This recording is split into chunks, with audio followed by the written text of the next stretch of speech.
E hoje nós estamos recebendo Luma e eu quero primeiramente cumprimentá-la e agradecê-la por estar conosco, Luma. Bom dia, tudo bem? Bom dia. Então, a Luma, ela faz parte do Ministério de Dança da Igreja Batista da Paz. Luma, como é ser jovem nos dias de hoje? Bom, eu creio que hoje em dia ser jovem, dependendo do caminho que você escolhe, não é muito fácil. Se você escolhe um caminho bom, você pode aprender muita coisa, você cresce. Só que existem também os caminhos ruins, né? Se você escolhe, às vezes você se dá mal, você aprende coisas ruins. Então eu acho que você acaba sofrendo um pouco. Mas hoje em dia é legal porque tem muita oportunidade hoje. Você tem escolhas, caminhos. Então eu acho que hoje em dia, se você souber bem, se você souber escolher os seus caminhos, você aprende muita coisa legal. A gente sabe que você é uma jovem evangélica, uma menina dedicada às coisas de Deus. Qual que é a diferença, por exemplo, de uma pessoa, de um jovem que tem essa visão e de um jovem que não tem essa visão? Bom, eu sou evangélica desde os 12 anos e eu aprendi muito assim que as pessoas que não conhecem a Deus, que não vivem para Deus, é um pouco difícil porque a gente não tem razão para viver. A gente não tem um caminho certo para seguir. A diferença assim, em si se baseia nas suas escolhas mesmo. Se você é uma pessoa que conhece a Deus, que teme a Deus, você tem coisas legais para fazer que não te fazem sofrer. Você tem problemas também, mas você sabe administrá-los. Você tem amigos que você pode contar de verdade, você tem lugares legais para ir. E hoje em dia, se você é um jovem que você não se importa com esses valores, você acaba sofrendo muito com as consequências. Porque hoje em dia, como o seu Carlos disse, a violência está muito grande. Então, se você não sabe ser jovem hoje, se você anda num caminho errado, você acaba se dando um pouco mal, né? Então, eu acho que ser jovem evangélico hoje é você ter um caminho certo para seguir, é você ser feliz com qualidade, com sabedoria. Então, a gente tem visto, Luma, muitos jovens que acabam entrando para o mundo das drogas, né? E a gente sabe que para você chegar a 18 anos, certamente você viu ou ouviu alguém falar que usa ou tal, né? Por que, na sua opinião, os jovens acabam entrando para esse caminho? Bom, eu acho que envolve um pouco de influências. Hoje em dia, você, querendo ou não, o seu grupo de amigos te influencia na sua convivência, nos seus costumes. Então, eu acho que a pessoa ela parte para caminhos das drogas pelo grupo de influência que ela anda. Muitos também pelo medo de aceitação. Por não se sentirem aceitos em determinado grupo, fazem do uso das drogas um refúgio. E eu acho que também por uma questão de valores, de família também. A pessoa querer ter aquilo como um refúgio na vida dela. Ela usar as drogas para ela poder ser aceita, ela usar as drogas para ela poder mostrar para a família dela que ela é alguém. Então, eu acho que as drogas têm sido uma fuga dos jovens hoje em dia. Só que eles não medem a consequência que isso tem, né? Que as drogas, ela toma conta da sua mente e você não sabe para onde andar, você não sabe como agir. Então, eu creio que tem sido uma fuga realmente dos jovens hoje em dia.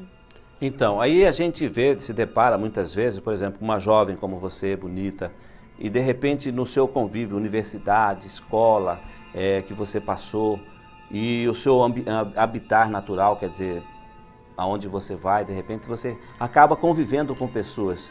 Você acha que o jovem hoje tem que tomar muito cuidado na questão de não ser influenciado por outros e administrar, por exemplo, selecionar os amigos, as pessoas que você vai conviver com elas? Sim, eu acho que sim. Eu acho que o jovem ele vem perdido o seu próprio valor de juventude mesmo. O valor que ele tem que ter postura, ele tem que ter posicionamento, ele tem que ver que ele tem que fazer a diferença no meio que ele está vivendo. Hoje em dia as pessoas elas aceitam as coisas muito fáceis. Elas simplesmente se deixam influenciar pelas pessoas. Eu acho que a gente tem que ser diferente. A gente tem que ser um ponto de referência no nosso grupo. Nós temos que ter posicionamento e falar, não, eu não vou me drogar simplesmente para conseguir alguma coisa, eu não vou me drogar para me refugiar. Mas eu quero estar lúcida, eu quero conseguir as minhas coisas por aquilo que eu sou. Até mesmo na universidade mesmo, a gente vê casos de pessoas que se drogam para poder serem aceitas, que se drogam para poder conseguir as coisas. Eu acho que o caminho não é bem esse. Eu acho que você tem como mostrar que você é uma pessoa inteligente, que você é uma pessoa sábia sem usar drogas, que você é alguém que determina os seus caminhos por aquilo que você é. E não pelo fato de você usar drogas ou não. Hoje em dia é complicado, porque as pessoas elas te empurram para esse caminho, mas você tem que ser forte. Eu acho que esses valores têm que ser resgatados nos jovens de hoje em dia. Então, Aí, Luma, namoro. Por exemplo, na época do meu avô, namoro, você sentava num banco, a noiva ficava lá no outro banco, né? Aí o tempo foi passando, hoje usam termos aí de ficar e tal. Como que é o namoro de jovens, assim, por exemplo, na visão que você tem, na visão bíblica, na visão da formação religiosa? O namoro hoje em dia é uma coisa também que perdeu muito os seus valores, né? Hoje existe o ficar, né? Então, a pessoa ela fica numa noite com várias pessoas sem compromisso. E eu acho que assim, na visão nossa, dos evangélicos, das pessoas que têm a Bíblia como segmento, eu creio que isso não é o caminho certo a tomar, porque Deus fala que nós precisamos ter compromisso com uma única pessoa. Então, assim, não que a gente não namore, a gente aproveita muito a vida, mas tudo dentro da sabedoria de Deus. A gente tem a visão de que o namoro, ele é um preparo para um casamento, então é uma coisa assim muito sábia. Você tem um compromisso com uma única pessoa. Mas hoje em dia no mundo as pessoas já não veem mais com essa visão, né? Hoje em dia o negócio é você curtir, você não precisa ter compromisso só com uma pessoa. Então eu acho que o jovem também perdeu seu valor na questão do namoro. Não que a gente precise voltar ao tempo dos nossos avós, não. O tempo deles passou, o nosso é o hoje, mas a gente pode resgatar os nossos valores tendo sabedoria, sendo pessoas que não se deixam influenciar também nessa área. Então eu creio assim que a visão que a gente tem é essa. O namoro é uma coisa dada por Deus também, mas a gente tem que ser sábio nas nossas atitudes, nas nossas ações. A gente vê, por exemplo, aí as novelas, de repente a gente vê cenas fortes. Você acha que a mídia tem influenciado essa questão de ficar? A pessoa fica com uma, fica com outra. Você acha que a mídia tem influência nisso? Olha, na minha opinião, eu creio que sim, porque muitos programas, até mesmo no horário nobre, à tarde, passam coisas assim que as pessoas podem ficar, que não medem as consequências daquilo. Então eu acho assim que o jovem não tem consciência disso, entendeu? Ele acaba se influenciando também pela mídia. Porque a mídia muitas vezes mostra o lado feliz da coisa. Mostra que tudo é lindo, maravilhoso na hora. Mas aquilo gera consequências. Através de um ato de ficar, você pode conseguir coisas piores, entendeu? Levar a caminhos piores. E hoje em dia tem a questão da gravidez na juventude, que é uma área que assim, também faz o jovem perder os seus valores. Faz com que ele limite coisas que ele tem que viver, que é a juventude pura, sem essas consequências no momento. Então eu creio que a mídia influencia sim no posicionamento do jovem. Agora, por que existem tantas religiões, Luma, na sua opinião? Bom, Carlos, na minha opinião, a religião é algo criado pelos homens. Então eu acredito assim que cada homem foi tomando a sua crença, a sua fé. Eu acredito que a gente não deve se basear numa religião simplesmente, no que ela prega.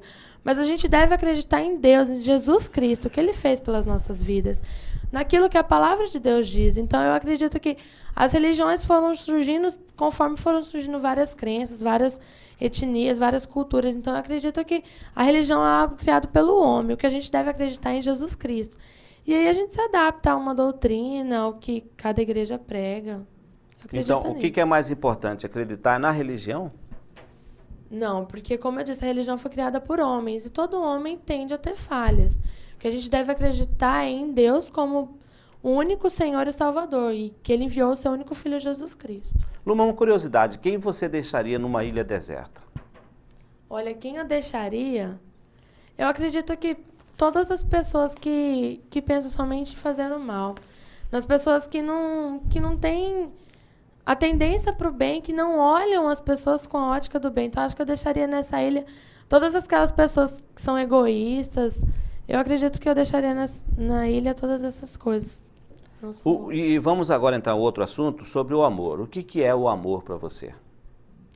Olha, para mim o amor, ele tem várias classificações, né? Tem o amor de um pai para um filho, tem o amor dos amigos, tem o amor de um homem para uma mulher. Mas eu acredito que para um amor existir em qualquer uma dessas classificações, a pessoa ela tem que tentar entender o próximo. Eu vejo o amor como você ceder, você abrir mão daquilo que você muitas vezes entendeu? Você ceder para quem está do teu lado. Acho que amor é você tentar viver um pouco que a pessoa do lado vive. É você amar o próximo como você ama você mesmo. Então, acho que amor é um pouco de renúncia. Você acha que existe o amor sujo? Eu acredito que sim, que há o amor por interesse, que há o amor sujo, sim. As pessoas que não pensam no próximo, que pensam simplesmente no mundo delas, pensam somente nelas. Esse é o amor sujo, né? Que se baseia em você e nos seus próprios interesses. É lógico que um dia você pensa em casar, né, Luma? Ter família, ter filhos, correto? Sim, penso. Em nome de Jesus. Se Deus quiser, penso sim. Porque Deus, ele instituiu a família como um presente mesmo, né? Deus, ele não criou o homem para viver só, nem a mulher para viver sozinha. Ele criou um para o outro. Então eu acredito, sim, plenamente no casamento, na família. Acredito que tudo Deus tem o seu tempo certo.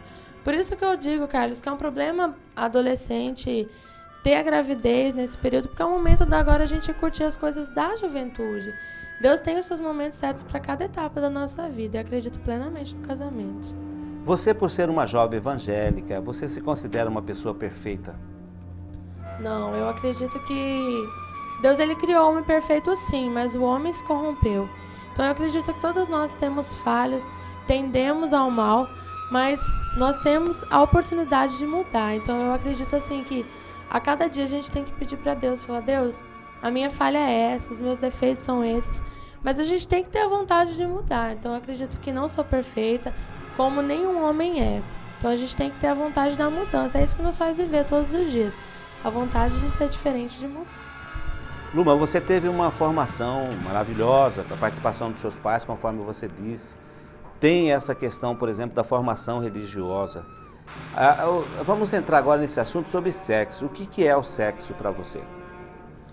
Olha, Carlos, é uma questão hoje em dia um tanto polêmica na juventude, né? Porque todo mundo considera, é normal a gente fazer isso, é normal a gente... Eu já não penso dessa forma, porque na palavra de Deus diz que nós devemos aguardar o tempo certo para as coisas. Deus fala que debaixo do céu há o seu tempo certo. Então eu acredito assim que o sexo foi algo instituído por Deus, entendeu? Os filhos, a família, mas no seu devido tempo. Porque, como eu disse, a gente às vezes, a juventude não mede as consequências dos fatos. Então assim, se você às vezes pratica o sexo sem entender o que é isso, o porquê, você pode ter consequências ruins, você pode ter um final ruim. Então eu acredito assim que no tempo certo é um presente de Deus mesmo, entendeu? Então eu acredito assim que é algo dado por Deus. Até o nosso pastor, ele diz que o casamento é como um bolo e o sexo é a cerejinha desse bolo. Ou seja, é um complemento pequeno, mas que faz a diferença. Mas quando a gente vive no momento certo, é um presente dado por Deus. Então a gente precisa entender isso. Então eu acredito que no momento errado, que é antes do casamento, eu acredito que é algo que não venha de Deus. A gente precisa esperar depois do casamento, que é o momento certo.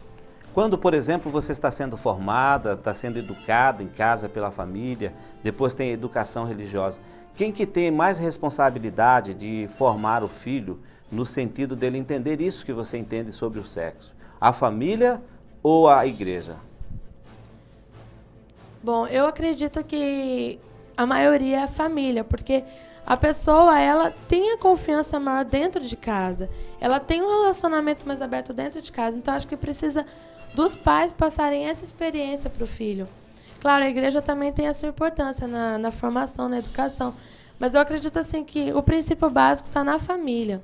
Se não houver dentro de casa esse relacionamento aberto, essa questão do diálogo, eu acredito que a pessoa não vai entender, porque ela não tem experiência. O jovem não vai entender. Então, eu acredito que cada um tem a sua importância, mas o peso maior cai na família. Qual que é o maior erro que o jovem comete? O jovem que não tem Deus, porque a gente vê, por exemplo, Luma, muitas jovens se prostituindo, né? A gente, por exemplo, você viaja, se à noite você vai daqui para Várzea Grande, você vê garotas de programas. O que está acontecendo com essas pessoas? O que levam elas a entrarem nesse caminho, a se prostituir? Você acha que é a falta da participação da família? Você acha que é a participação da falta de entendimento espiritual? Por que essas pessoas chegaram a esse ponto? Olha, eu acho que é uma soma de todos os fatores. Eu acho que a ausência da família tem uma porcentagem muito grande de levar a menina ou até mesmo o menino a se prostituir. Mas eu acredito também que hoje em dia na nossa sociedade as pessoas não têm mais oportunidades. Eu acho que precisa ser investido na educação desde a infância. Então, muitas vezes é um refúgio até mesmo do jovem. Acredito também que é falta também o círculo de amizades que a pessoa anda. Mas eu acredito que o maior peso cai mesmo na falta de um pai e de uma mãe que eduque. Porque se você tem um pai e uma mãe que te guiem no caminho certo, você entende o que Deus tem para você. Então, eu acredito também ter uma questão espiritual forte nisso. Acredito que a pessoa que não tem Deus no coração, ela não acredita num futuro melhor. Então, às vezes, é um refúgio, é uma fuga da menina ou do menino se prostituir. É um triste fim, mas eu acho que se a gente tivesse força de vontade, a gente poderia mudar a realidade de um pouco dessas pessoas. Luma, de repente agora com certeza tem muitos jovens se assistindo. Tem jovens que estão se sentindo infelizes, tem jovens que estão começando nas drogas, tem jovens que estão se prostituindo. Existe N diferença entre pessoas que estão te assistindo. E você tem falado de Deus, você tem falado aí sobre coisas importantes da juventude. Qual que seria um recado que você teria para aquele jovem que está triste e que está se sentindo de repente perdido e que está te assistindo nesse momento? Uma mensagem sua para eles. Olha, uma coisa assim que eu aprendi desde pequena, que às vezes a gente fala, nossa, Deus, mas eu não consigo ver Deus, eu não consigo enxergar Deus. Deus, ele é algo que você precisa sentir. Então, a mensagem que eu tenho para deixar para vocês é que eu já fui uma pessoa que sentiu um vazio muito grande no meu coração. Muitas vezes eu me deparei com situações que eu não sabia como agir. E uma coisa que eu tenho para dizer é que somente Deus pode suprir esse vazio do seu coração. Por mais que você não veja, por mais que você não entenda, saiba que você pode senti-lo. Então, a mensagem que eu tenho para deixar para vocês é que baseie os seus sonhos, o seu futuro em Deus. Acredite que Ele pode mudar a sua vida. Porque Ele fez comigo. Eu não estou dizendo uma história que eu ouvi, eu estou dizendo daquilo que aconteceu comigo. Então, a mensagem que eu tenho para deixar é essa. Acredite em Deus. Acredite naquilo que Ele fez por você, no tanto que Ele te ama. E assim eu te agradeço pela participação conosco, Luma. Foi muito importante e enriqueceu o programa a sua participação. Muito obrigado, viu? Eu que agradeço. Tudo de bom para vocês aqui no programa. Que Deus continue a iluminar cada um de vocês. E aí deu para entender um pouco porque muitas pessoas são felizes, né? Porque tem dentro do peito a esperança, porque tem dentro do ser a formação, a importância da família, a importância da igreja. E eu acho que a vida da gente depende disso, né? De acreditarmos que não somos obras natural, não somos obras do acaso, mas que somos obras de um ser superior, que domina tudo, que está presente, que pode preencher os nossos vácuos e fazer com que sejamos felizes, né? Vamos pensar nisso, família, participar, pais, falar com os filhos, né? Sobre tudo, até sobre sexo também. É importante a participação da família, para que amanhã você não tenha uma surpresa com seu filho. Amanhã nós estamos de volta com todos os fatos registrados pela polícia e aguardamos com muito prazer a todos vocês o nosso carinho e até lá então.